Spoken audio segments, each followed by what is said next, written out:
हम सीधे आपको लेकर चलते हैं इसी रीजन का छतरपुर, जहां से इस वक्त हमारे सहयोगी अखिलेश आनंद हमारे साथ मौजूद हैं और जरा जानते हैं अखिलेश से जमीन पर लोगों का मूड क्या है। आप लगातार कौन बनेगा मुख्यमंत्री वो शो कर रहे हैं, जनता के बीच जा रहे हैं, स्थानीय नेताओं से बात कर रहे हैं और अब ओपिनियन पोल का यह आंकड़ा जो कह रहा है, इस पर लोगों की प्रतिक्रियाएं। अखिलेश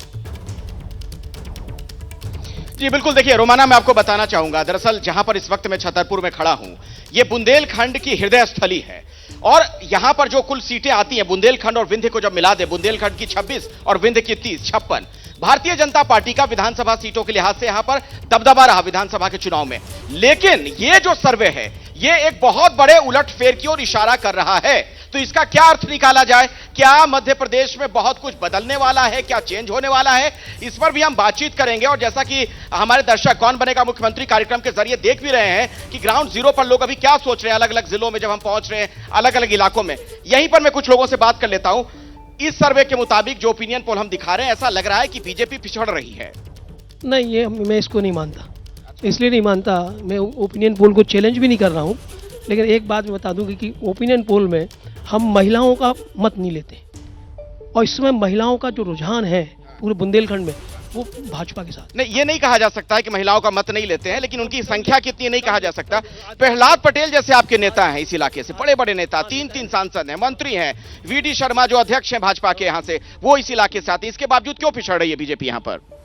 ऐसा आपको लगता है सर्वे में? जैसे जैसे चुनाव नज़दीक आएगा वैसे वैसे आपके सर्वे जो है बदलते जाएंगे और बीजेपी पहले की तुलना में पिछले जो चुनाव हुए थे 2018 में, उससे हम लोग 4-6 सीट ज़्यादा ही लेके। अच्छा, पिछली बार से 4 से कुछ सीटें ज़्यादा लाएंगे, 4-8 सीटें। जी देखिए, मन के लड्डू जिसको खाना है खाता रहे, एकदम सर्वे के माध्यम से हो, चाहे आप जनता के बीच में जाकर पूछे, कांग्रेस की सीटें बढ़ रही हैं, कांग्रेस की सरकार आ रही है निश्चित तौर पे। क्योंकि इन लोगों ने किया क्या है, आज सागर में आपके 3 मंत्री, वो तीनों आपस में इतना लड़ते रहते हैं और उनका विवाद वो खुलकर मीडिया के सामने आया है। आप छतरपुर की बात करें अगर, तो छतरपुर में जो बना भी नहीं विधायक, स्वघोषित लोग अपने आप को विधायक बोलते हैं, उन लोगों ने किस प्रकार से क्या किया है। तो निश्चित तौर पर जनता इस बार कांग्रेस की सरकार बनाने के लिए आतुर है, व्याकुल है और तैयार है। चेहरे वाला नुकसान तो कहीं नहीं हो रहा है। शिवराज जी चेहरा थे, फिर उन्हें पीछे छोड़ दिया गया, तो उससे तो कहीं जनता कंफ्यूज हो जा रही है। हाँ, इधर आइए, नजदीक आके बोलिए, कैमरे के सामने।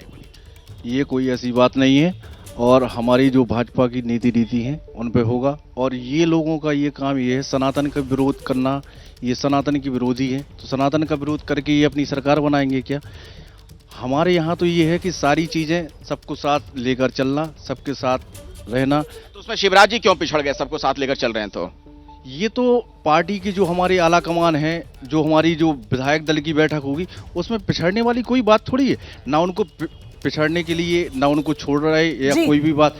ये होता है कि हमारे यहाँ जब पूरे विधायक बनेंगे, पूरे विधायक दल की जो बैठक होगी, उसमें जो निर्णय होगा वो मान्य होगा।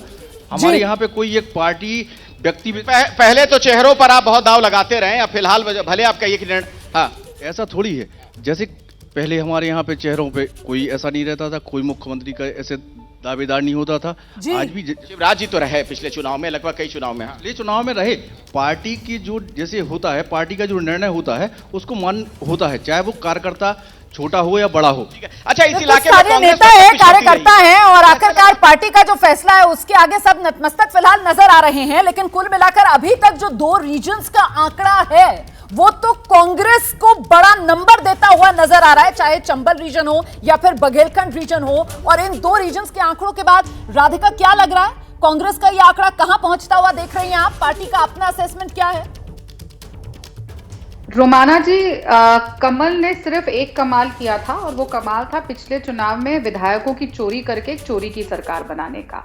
और उसका जो फलसफा था, एंड में नतीजा ये हुआ, इन लोगों ने, उस चोरी की सरकार ने, शिवराज जी ने क्या किया, महाकाल को तक नहीं बख्शा, वहां तक घोटाला कर पाया। और अभी वेंकटेश लोग का भी उन्होंने घोटाला कर दिया, जहां पे अब उद्घाटन हुआ, उद्घाटन में 2 दिन में ही टाइल उखड़ गई। इसी तरीके से इनकी सरकार भी मध्य प्रदेश से उखड़ जाएगी। ना जनता के हुए ना भगवान के हुए। अरे किसी के तो हो जाते, भगवान को तो बख्श देते, वहां पे भी आपने डाका डाल कुछ भी नहीं। तो क्या आपको लग रहा है कि ये श्राप है कोई जो भारी पड़ रहा है शिवराज सरकार पर? इस पर बता दीजिएगा, आगे अपनी बात रखिएगा। शर्मा जी भी मुस्कुरा रहे हैं, लेकिन फिलहाल मुझे लगता है पहले अगला रीजन देख लेते हैं, ओवरऑल आंकड़े का भी इंतजार कर लेते हैं, उसके बाद तसल्ली से चर्चा करेंगे। अभी जैसे ही घड़ी का काटा दोपहर 2:30 पे आए, बबीता जी का दिल सास बहू साजिश के लिए मचल जाए। और ये है इनकी बहू, पूरे दिन ऑफिस की टेंशन हो जाए गॉन जब ये करें अपना फेवरेट शो फ्री टाइम पे ऑन। इनकी तरह आप भी देखिए अपना फेवरेट शो अपने टाइम पर और डाउनलोड कीजिए एबीपी लाइव ऐप अपने स्मार्ट टीवी पर।